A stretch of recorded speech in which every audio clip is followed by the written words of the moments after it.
But then I read your book and you say, no, no, no.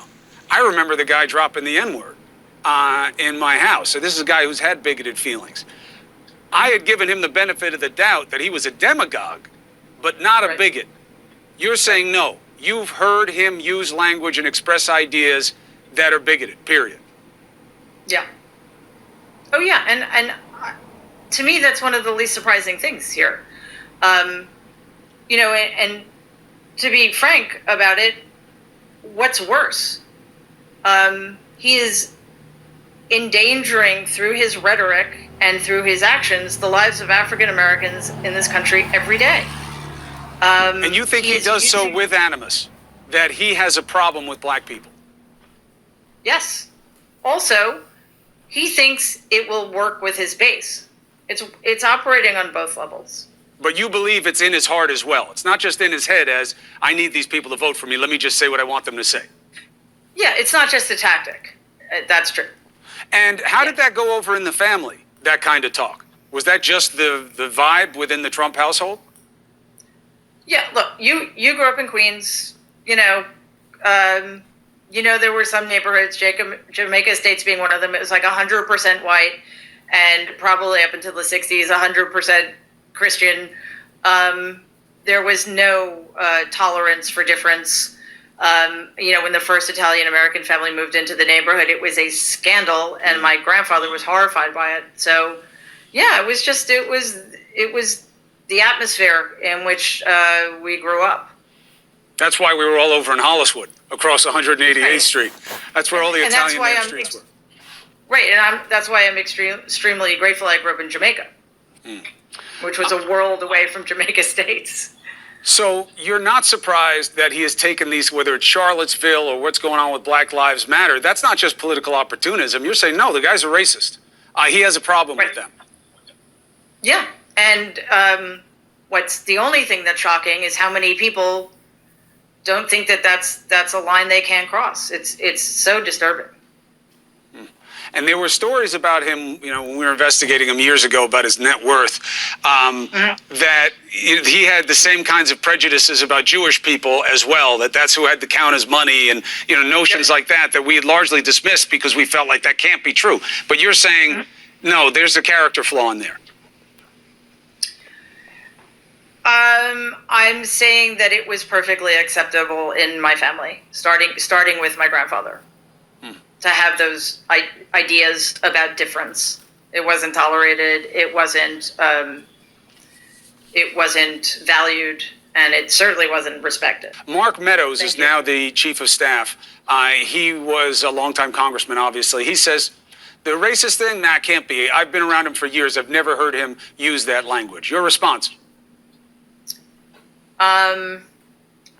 That's so unlikely that I find it difficult to take at face value. I'm not entirely sure why Mark Meadows would say anything other than that. If he wants his job, I don't know why he would either. Yeah, well, of course. Last question. If you could speak directly to your uncle, what would you say? He needs to resign. He needs to step down and let us start the very difficult work ahead of us of trying to right the wrongs and, reestablish or reconnect to who we want to be going forward. And we cannot do that with Donald in the Oval Office. Hello, beautiful divine people. What is up? It is your girl Davion. Welcome to Get Woke Wednesdays. If you're a returning subscriber, thank you guys so much for stopping by to watch this today. And if you're new to this channel, hello, how are you and welcome. Hola, ¿cómo están? Y bienvenidos. So on this channel, we work on inner beauty and we work on outer beauty. And that is pretty much the focus. I believe that if you are beautiful on the inside, then you are beautiful on the outside. I don't care what you look like on the inside, because if you're beautiful on the inside, you are beautiful on the outside. And vice versa. If you're beautiful on the outside, but you're ugly on the inside, you are fugly. That's just my opinion. Okay, you guys. So yeah, let's see. Any other housekeeping items? There's a couple of things I wanted to let you guys know. I am going to be doing a drawing. You guys will be able to enter a drawing to win an Audible book. So that's pretty exciting. I'll let you guys know everything about it probably towards the end of this video. But for now, I am sure you guys have heard that Mary Trump, who is President 45's niece, she wrote a book regarding her uncle. I've read it. It's a pretty interesting book in my opinion. I believe that it cements and confirms so many of the things that so many of us already know to be true about 45. And so what I'm going to do, I was trying to grapple with how I wanted to do this. I'm like, do I want to read a little bit of the book each day, or how am I going to do this? I was just kind of grappling. And so what I've come up with is I am going to read the last chapter, because in the last chapter, I feel that she just completely takes everything that she told us throughout the entire book and kind of just articulates it so well. And, she like articulates him so well, who he is, the type of person he is, and even why he's like it. And so I think that reading the last chapter will definitely give you guys a great idea of the entire book. I mean, briefly, I'll give you a quick summary before I get to that last chapter to read. But yeah, that's kind of what's going on today. So if you are interested in hearing maybe something you probably didn't know, but it will confirm for you things that you did know, stay put. Don't click away, because I'm going to come back and we're going to get right into it. Mary Trump's book, Too Much and Never Enough. Right here, right now, Beauty and Beyond with Davion.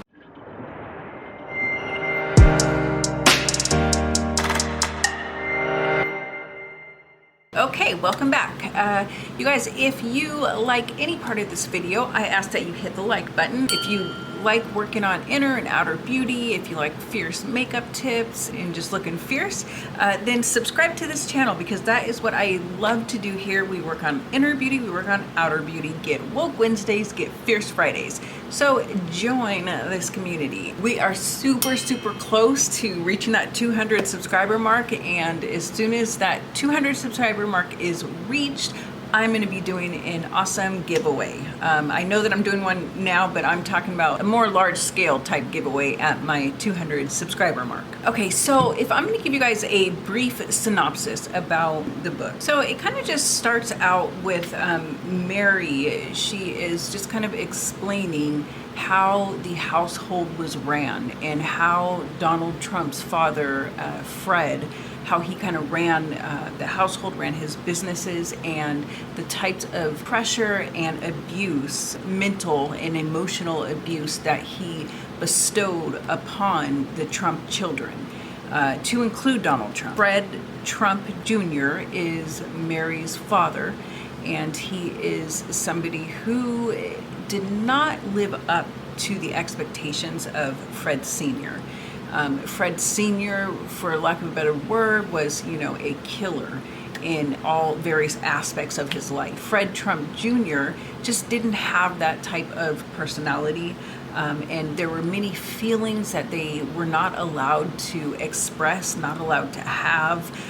So a lot of suppression that happened in that family. So there was a lot of emotional and mental abuse that went on. The long and short of it is, Fred Jr. did not live up to the family's name, the family's values, and all of that kind of stuff. And so he did want to eventually take over for Fred Sr. in the company.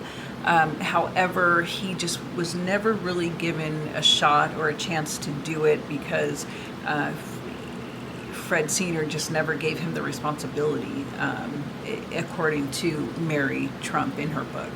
And so Donald Trump, however, he is the killer type, and so the dad, Fred Sr., he just really loved that about Donald Trump. So the book just continues to go on, just basically about that kind of abuse, about that. I want to say that she calls her family, quote, malignantly dysfunctional. She told many stories as to support it, and many things that she observed, she witnessed, and she heard from trusted sources.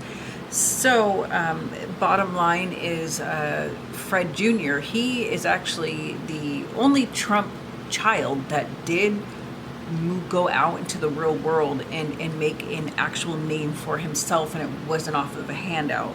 He got his pilot license after college, and he was, piloting for TWA, and a huge, apparently the location of where he was flying was a big deal. Like, only the best pilots were able to have these certain routes, and it was a commercial, TWA.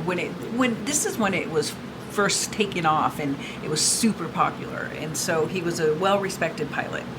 Unfortunately, he did die of a heart attack, which was induced by alcoholism.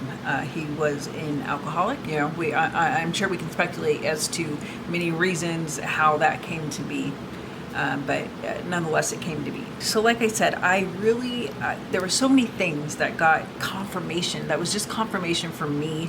Like, I knew that that's how Trump is, and I'm talking about president. I knew that's how he is, and it's just very interesting and intriguing, though, to actually get these hardcore confirmations.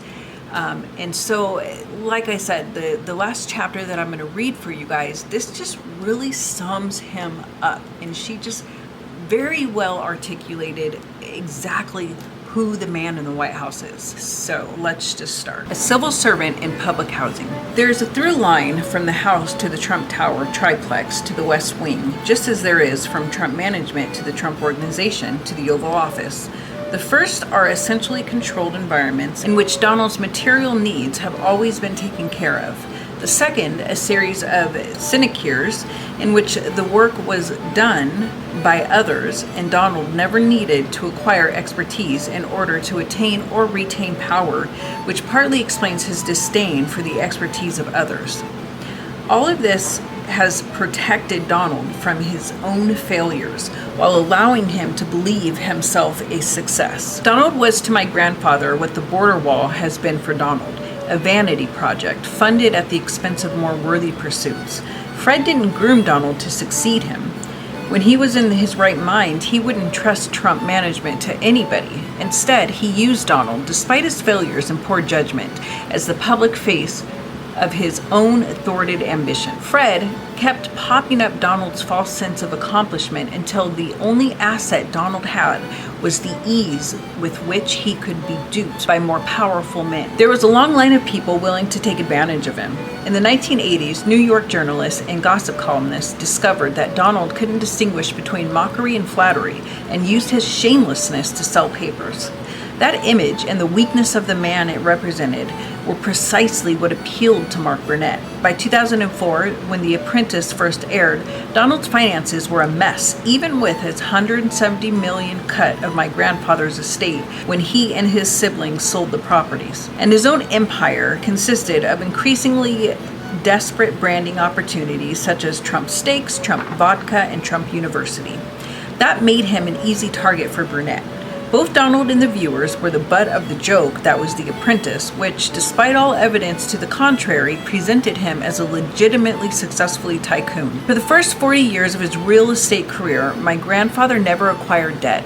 In the 1970s and 80s, however, all of that changed as Donald's ambitions grew larger and his missteps became more frequent. Far from expanding his father's empire, everything Donald did after Trump Tower, which, along with his first project, the Grand Hyatt, could have never been accomplished without Fred's money and influence, chipped away at the empire's value. By the late 1980s, the Trump Organization seemed to be in the business of losing money as Donald siphoned untold millions away from Trump management in order to support the growing myth of himself as a real estate phenom and master dealmaker. Ironically, as Donald's failures in real estate grew, so did my grandfather's need for him to appear successful. Fred surrounded Donald with people who knew what they were doing while giving him the credit, who propped him up and lied for him, who knew how the family business worked. The more money my grandfather threw at Donald, the more confidence Donald had, which led him to pursue bigger and riskier projects, which led to greater failures, forcing Fred to step in with more help. By continuing to enable Donald, my grandfather kept making him worse. more needy for media attention and free money, more self-aggrandizing and delusional about his greatness. Although bailing out Donald was originally Fred's exclusive domain, it didn't take long for the banks to become partners in the project. At first taken in by what they believed to be Donald's ruthless efficiency and ability to get the job done, they were operating in good faith. As the bankruptcies piled up and the bills for the reckless purchases came due, the loans continued, but now as a means to maintain the illusion of success that had fooled them in the first place. It's understandable that Donald increasingly felt he had the upper hand, even if he didn't. He was completely unaware that other people were using him for their own ends and believed that he was in control.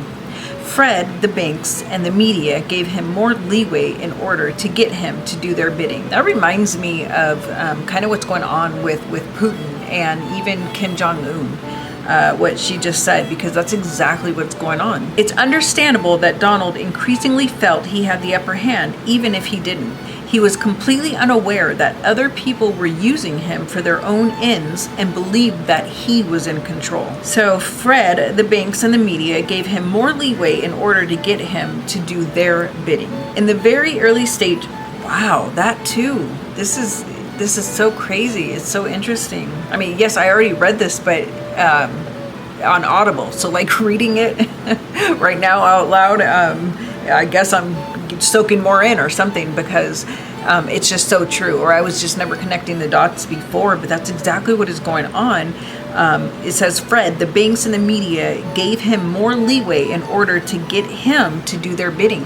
And it's like, that's what the Republicans are doing, right? Because that is what Trump is doing. He is doing their bidding. The kind of things that Trump is doing, all the judges that are being pushed through that aren't even appropriately placed, they have no experience, but that is precisely what the Republicans have wanted for so long. And so he's actually doing a lot of their bidding.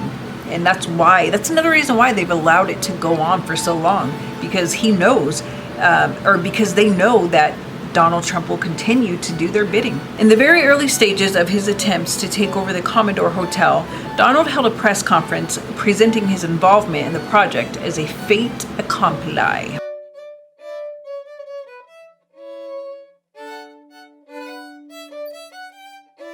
He lied about transactions that hadn't taken place, inserting himself in a way that made it difficult for him to be removed. He and Fred then used this gambit to leverage his newly inflated reputation in the New York press and many millions of dollars of my grandfather's money to get enormous tax abatements for his next development, Trump Tower. In Donald's mind, he has accomplished everything on his own merits, cheating notwithstanding. How many interviews has he given in which he offers the obvious falsehood that his father loaned him a mere $1 million that he had to pay back, but he was otherwise solely responsible for his success? It's easy to understand why he would believe this. Nobody has failed upward as consistently and spectacularly as the ostensible leader of the shrinking free world. Wow.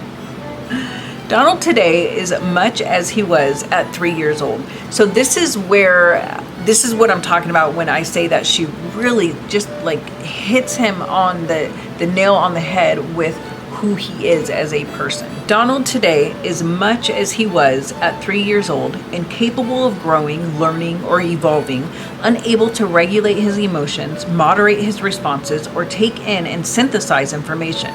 Donald's need for affirmation is so great that he doesn't seem to notice that the largest group of his supporters are people he wouldn't condescend to be seen with outside of a rally. His deep-seated insecurities have created in him a black hole of need that constantly requires the light of compliments that disappears as soon as he's soaked it in. Nothing is never enough. This is far beyond garden variety narcissism. Donald is not simply weak. His ego is a fragile thing that must be bolstered every moment because he knows deep down that he is nothing of what he claims to be. Nobody would ever admit that. Who would want to admit something like that? And honestly, the fact that He lies constantly, consistently, even when he knows that we know that the truth is out, and so we know the truth of the matter, but he still lies, and he acts like he's some self-made man who got $1 million loan in which he paid back. That is so far removed from reality. He knows he has never been loved, so he must draw you in if he can by getting you to assent to even the most seemingly insignificant thing. Isn't this plane great? Yes, Donald, this plane is great. It would be rude to begrudge him that small concession. Then he makes his vulnerabilities and insecurities your responsibility. You must assuage them. You must take care of him. Failing to do so leaves a vacuum that is unbearable for him to withstand for long. If you're someone who cares about his approval, you'll say anything to retain it. He has suffered mightily, and if you aren't doing all you can to alleviate that suffering, you should suffer too. From his childhood in the house to his early forays into the New York real estate world and high society until today, Donald's aberrant behavior has been consistently normalized by others. When he hit the New York real estate scene, he was touted as a brash, self-made dealmaker. Brash was applied to him as a compliment, used to imply self-assertiveness more than rudeness or arrogance. He was neither self-made nor a good dealmaker.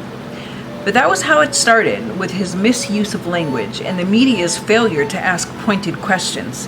His real skills, self-aggrandizement, lying, and sleight of hand, were interpreted as strengths, unique to his brand of success. By perpetuating his version of the story he wanted told about his wealth and his subsequent successes, our family and then many others started the process of normalizing Donald.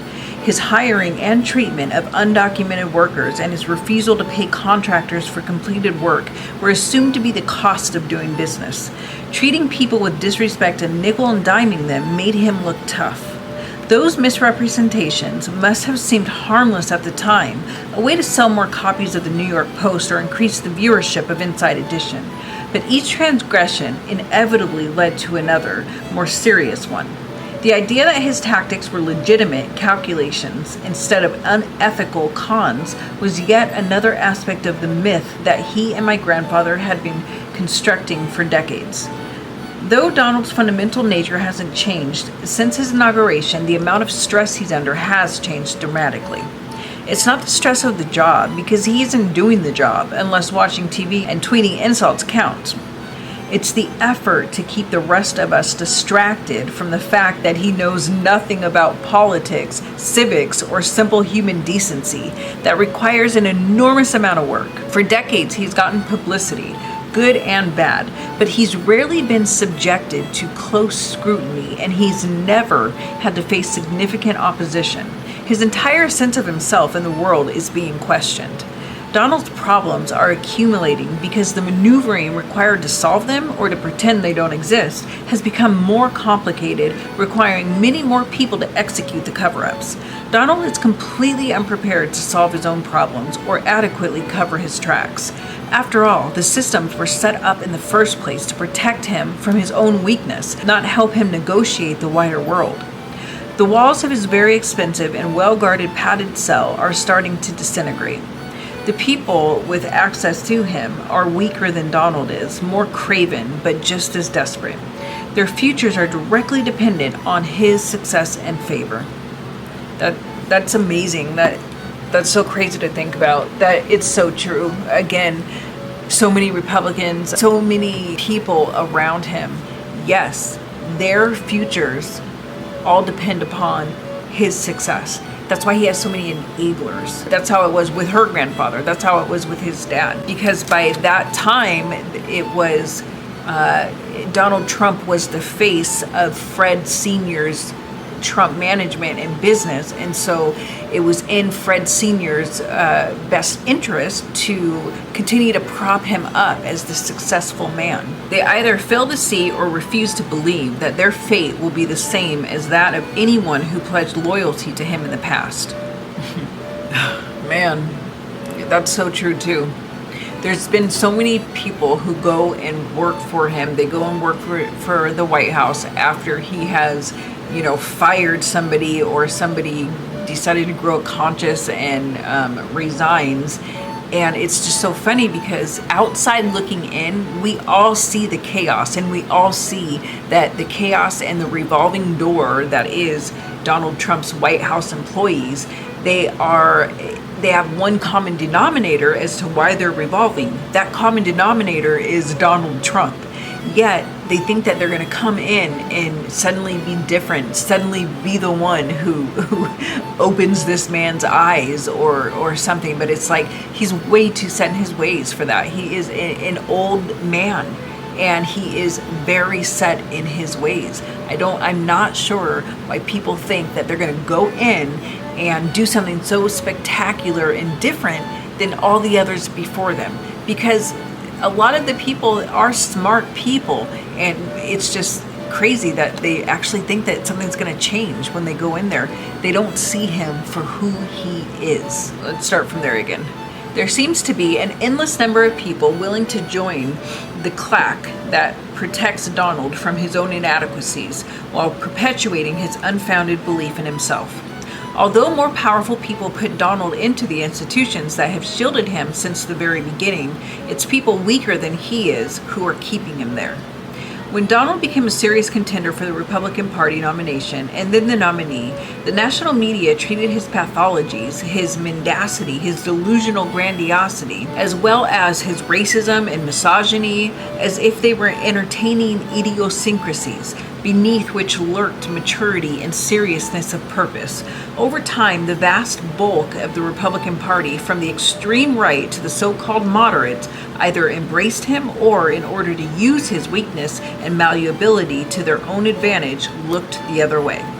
After the election, Vladimir Putin, Kim Jong-un, and Mitch McConnell, all of whom bear more than a passing psychological resemblance to Fred, recognized in a way others should have but did not that Donald's checkered personal history and his unique personality flaws make him extremely vulnerable to manipulation by smarter, more powerful men. His pathologies have rendered him so simple-minded that it takes nothing more than repeating to him the things he says to and about himself dozens of times a day. He's the smartest, the greatest, the best, to get him to do whatever they want. Whether it's imprisoning children in concentration camps, betraying allies, implementing economy-crushing tax cuts, or degrading every institution that's contributed to the United States' rise and the flourishing of liberal democracy. In an article for The Atlantic, Adam Sewer wrote that for Donald, the cruelty is the point. For Fred, that was entirely true. One of the few pleasures my grandfather had, aside from making money, was humiliating others. Convinced of his rightness in all situations, buoyed by his stunning success and a belief in his superiority, he had to punish any challenge to his authority swiftly and decisively and put the challenger in his place. That was effectively what happened when Fred promoted Donald over Freddie to be president of Trump management. Unlike my grandfather, Donald has always struggled for legitimacy as an adequate replacement for Freddie, as a Manhattan real estate developer or casino tycoon, and now as the occupant of the Oval Office, who can never escape the taint of being utterly without qualification or the sense that his win was illegitimate. Over Donald's lifetime, as his failures mounted, despite my grandfather's repeated and extravagant interventions, his struggle for legitimacy, which could never be won, turned into a scheme to make sure nobody found out that he's never been legitimate at all. This has never been more true than it is now, and it is exactly the conundrum our country finds itself in. The government, as it is currently constituted, including the executive branch, half of Congress, and the majority of the Supreme Court, is entirely in the service of protecting Donald's ego. That has become almost its entire purpose. His cruelty serves, in part, as a means to distract both us and himself from the true extent of his failures. The more egregious his failures become, the more egregious his cruelty becomes. Who can pay attention to the children he's kidnapped and put into concentration camps on the Mexican border when he's threatening to out whistleblowers, coercing senators to acquit him in the face of overwhelming evidence of guilt, and pardoning Navy SEAL Eddie Gallagher, who'd been accused of war crimes and convicted of posing for a picture with a corpse, all within the same month? If he can keep 47,000 spinning plates in the air, nobody can focus on any one of them. So there's that. It's just a distraction. His cruelty is also an exercise of his power, such as it is. He has always wielded it against people who are weaker than he is or who are constrained by their duty or dependence from fighting back. Employees and political appointees can't fight back when he attacks them on his Twitter feed because to do so would risk their jobs or their reputations. Freddie couldn't retaliate when his little brother mocked his passion for flying because of his filial responsibility and his decency, just as governors in blue states desperate to get adequate help for their citizens during the COVID-19 crisis are constrained from calling out Donald's incompetence for fear he would withhold ventilators and other supplies needed in order to save lives. Donald learned a long time ago how to pick his targets. Donald continues to exist in the dark space between the fear of indifference and the fear of failure that led to his brother's destruction. It took 42 years for the destruction to be completed, but the foundations were laid early and played out before Donald's eyes as he was experiencing his own trauma. The combination of those two things, what he witnessed and what he experienced, both isolated him and terrified him. The role that fear played in his childhood and the role it plays now can't be overstated. And the fact that fear continues to be an overriding emotion for him speaks to the hell that must have existed inside the house 6 decades ago. Every time you hear Donald talking about how something is the greatest, the best, the biggest, the most tremendous, the implication being that he made them so, you have to remember that the man speaking is still, in essential ways, the same little boy who is desperately worried that he, like his older brother, is inadequate and that he, too, will be destroyed for his inadequacy. At a very deep level, his bragging and false bravado are not directed at the audience in front of him, but at his audience of one, his long-dead father. Donald has always been able to get away with making blanket statements. I know more about fill in the blank than anybody, believe me. Or the other iteration, nobody knows more about fill in the blank than me. He's been allowed to riff about nuclear weapons, trade with China, and other things about which he knows nothing. He's gone essentially unchallenged when touting the efficacy of drugs for the treatment of COVID-19 that have not been tested, or engaging in an absurd revisionist history in which he's never made a mistake and nothing is his fault.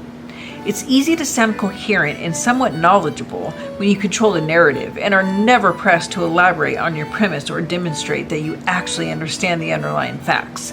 It is an indictment, among many, of the media that none of that changed during the campaign when exposing Donald's lies and outrageous claims might actually have saved us from his presidency. On the few occasions he was asked about his positions and policies, which for all intents and purposes don't really exist, he still wasn't expected or required to make sense or demonstrate any depth of understanding. Since the election, he's figured out how to avoid such questions completely. White House press briefings and formal news conferences have been replaced with chopper talk, during which he can pretend he can't hear any unwelcome questions over the noise of the helicopter blades.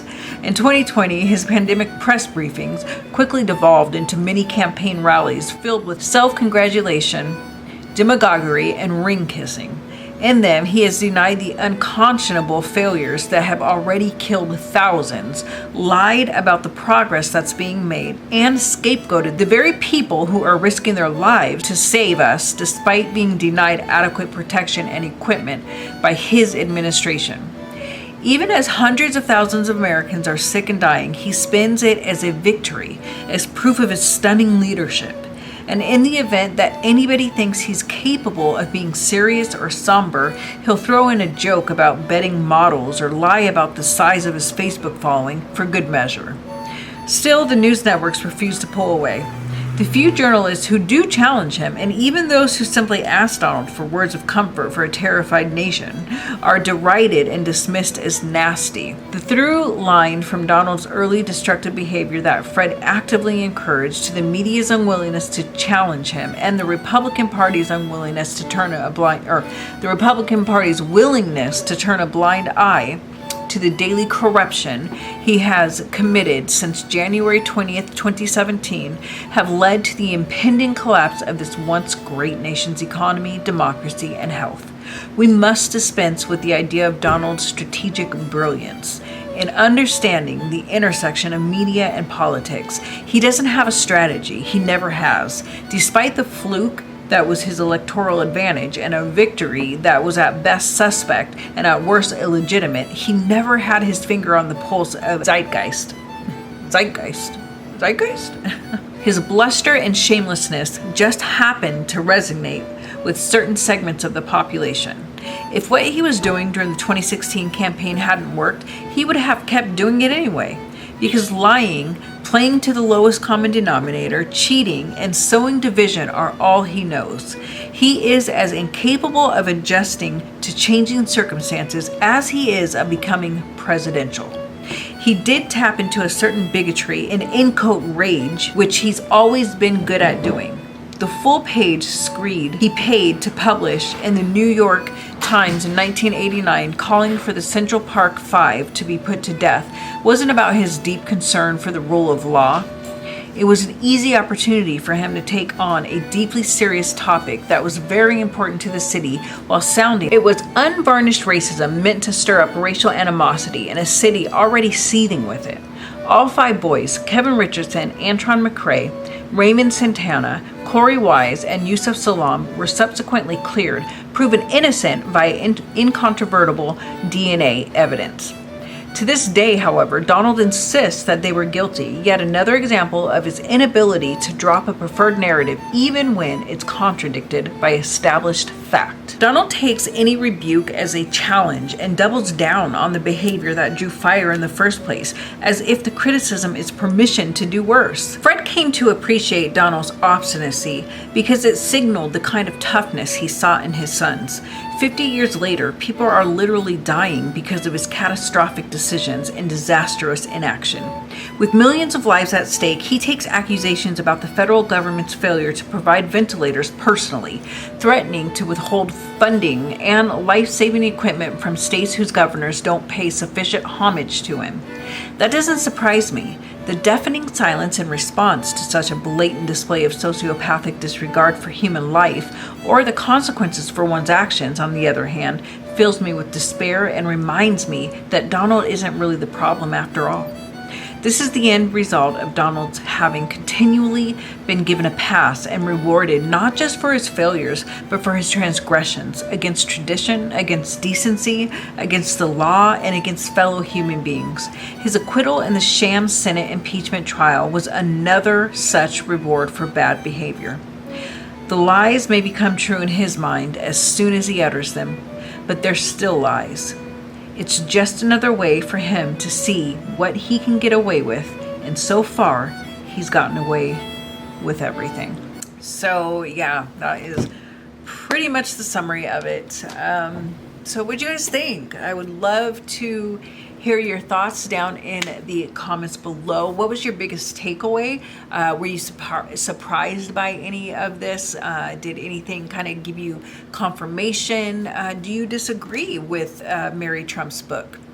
Let me know, you guys, in the comments below. So I wanted to say one last thing on this subject, because this is something that I have come to realize. It's a two-part realization. I have known the first part for quite some time, but a realization came to me the other day, and it's this. So if you guys are on social media and you maybe converse like on Twitter or Facebook with people who support Donald Trump, his vehement supporters, they always say, tell me how Donald Trump is racist. He's absolutely not racist. Show me the proof. Give me some proof. He's not racist. You guys are just saying that. You're just repeating left-wing radical talking points. He's not racist. So we continually offer up this proof to them and to show them clear as day that there is no way that he is not racist. He is absolutely 100% racist. There is no ifs, ands, or buts about it in my mind and many other millions of people's minds. So the first part of the realization is those who support him, they are not willing to allow the truth to enter their mind, to enter their heart, and have it be synthesized and then comprehended as is, which is he's racist. So it's like they would rather be in denial about it, because I believe it's because they want to sleep at night, and they just want to stay wrapped in their bubble of white privilege. And I'm talking about the white people who do not see that he's racist, or do not believe that he's racist. But yeah, it's just like they want to sleep at night. They just want to live in denial about the fact that Donald Trump is racist. But the second part of my realization is this: even if those vehement supporters of Donald Trump, even if they came to believe in their heart that he actually is a racist, they came to believe the facts of the matter that he is a racist, that would still not dissuade any of their support of him. If they plan on voting for him in 2020, they will do so whether they believe that he is racist or not. And that's the problem. That is where the problem lies. So that is why they will always come back and say, no, he's not. He's not racist. Number one, they want to sleep at night. And number two, even if they believed it, they would still have the same amount of respect and support for him. That's sad. And that's the truth. Okay, you guys, so I did not forget. I didn't forget. It is time for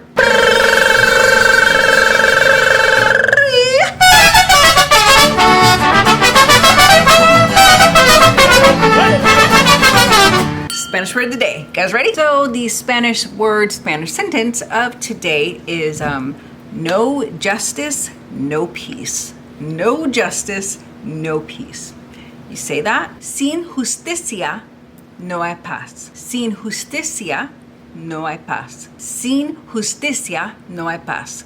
No justice, no peace. And finally, like I said, you guys, I am going to be giving a credit or a book, an Audible book, to 2 people. So I'm just going to, randomly draw your name. So you just have to be subscribed to this channel. You just need to like this video and comment. So the book that I'm going to send out automatically is going to be this book. So it's either going to be this book, Too Much Never Enough by Mary Trump, How My Family Created the World's Most Dangerous Man, or you can choose another book of your choice if you happen to be chosen.